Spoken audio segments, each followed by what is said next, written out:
asked a few of the forums to, pose some questions they'd like to have answered in relation to this topic, and I did get several, and I picked out just a few of them. And one was from K-Pro of the Hint of Riches forum.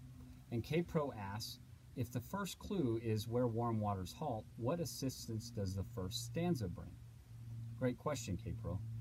And I like the fact that you used first as it relates to a clue and first as it relates to a stanza, because I think there's been somewhat of a debate since the re-emergence of the New Zealand video that Forrest Fenn states that the first clue is begin at where warm waters halt. And, they say that totally debunks the 9 clues theory. And I understand, their immediate assumption that it does that. But I asked them, okay, in what context are we to take the word first? Is it in the the numerical sense, as in first, second, or third, or is it in the the metaphorical sense, as in key, primary, or fundamental? And because I believe Forrest has said several times that we must first figure out where warm waters halt. We got to first figure out the starting point, and he said that several times. So he's kind of give us the context that first may mean that is our key or primary thing we need to do, which is find where warm waters halt. So again, I pose back, while the first stanza is literally the first stanza, it could still be the first clue. And the second clue would then be begin at where warm waters halt and take it in the canyon down, not far but too far to walk.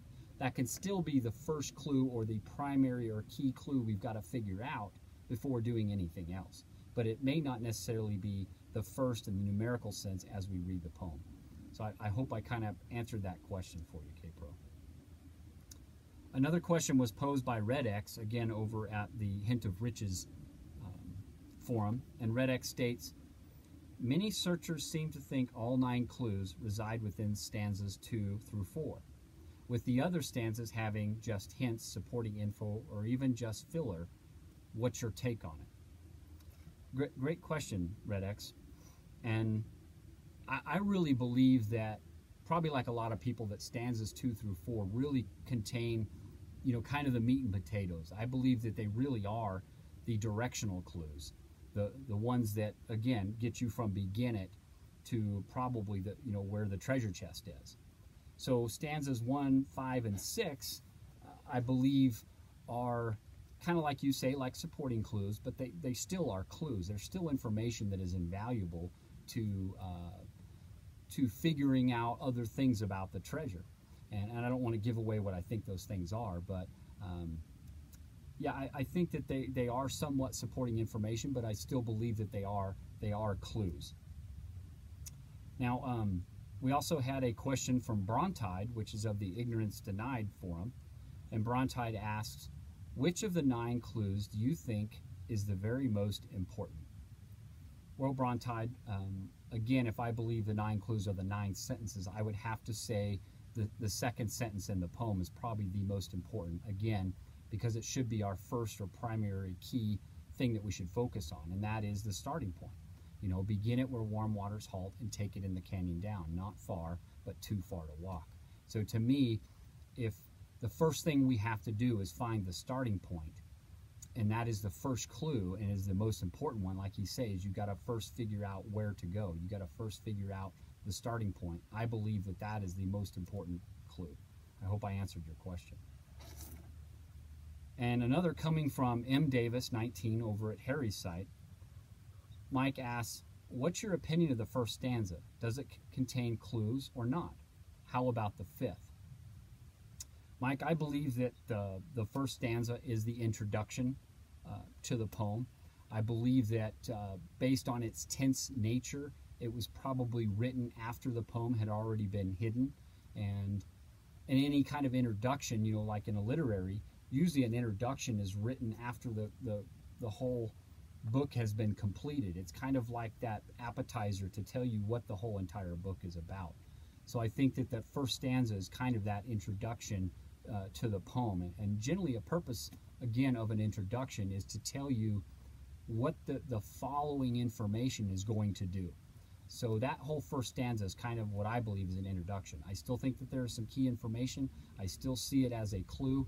It just may not be a clue that gets one physically closer, but it does help you maybe understand what's to come. And how about the fifth stanza? The fifth stanza being,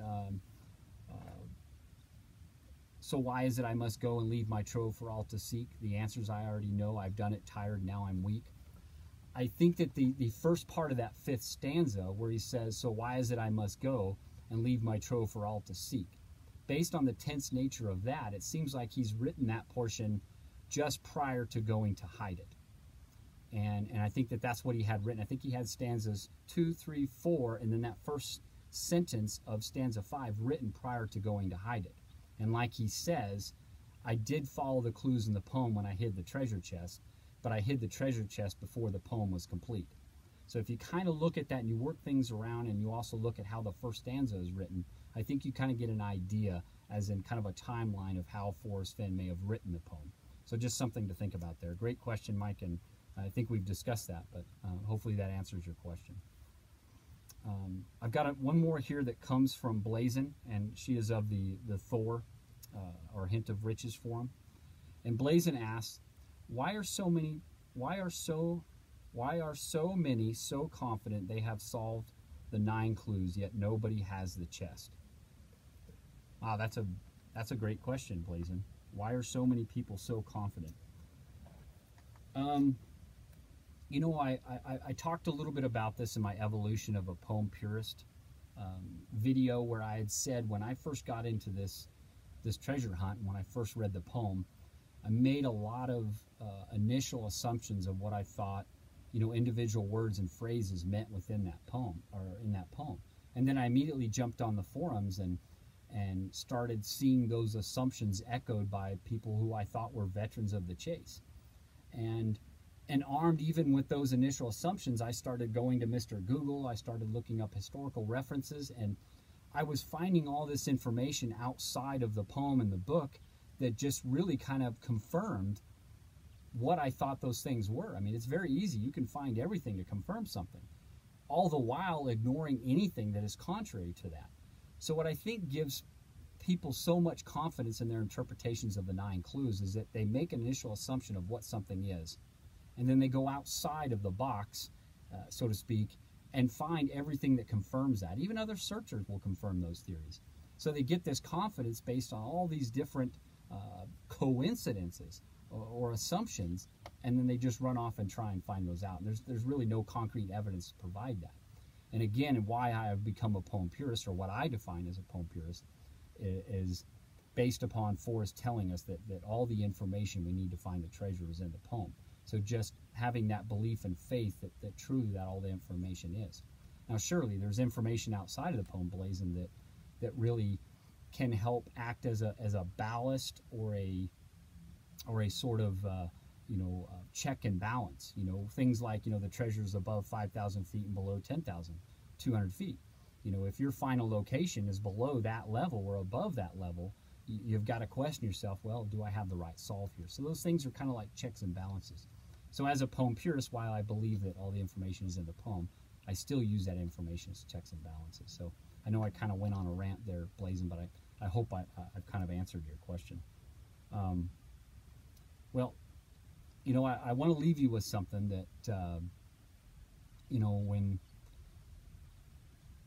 when I was growing up, I think I was about 10, maybe 11 years old. My dad one day came home with this cardboard, like art board or whatever you want to call it, and on it he had written this quote that I think that he coined because he signed his name after, and I can't confirm or deny this, but the quote was, "May the winds of chance blow gently in the direction of your destiny."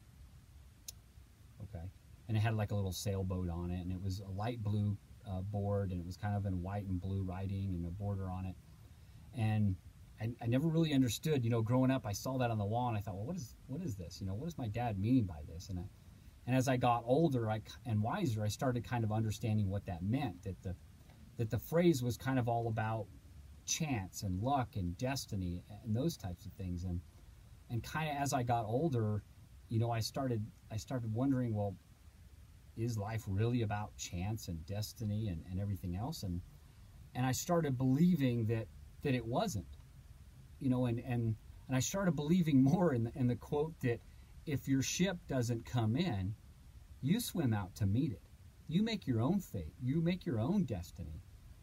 And, you know, a lot of people want to say, you know, hey, good luck in your search. Well, I'm not a believer in luck.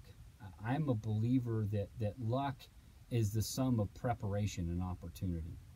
If you are prepared for the opportunities when they come to you, you will accept them and you will excel in them.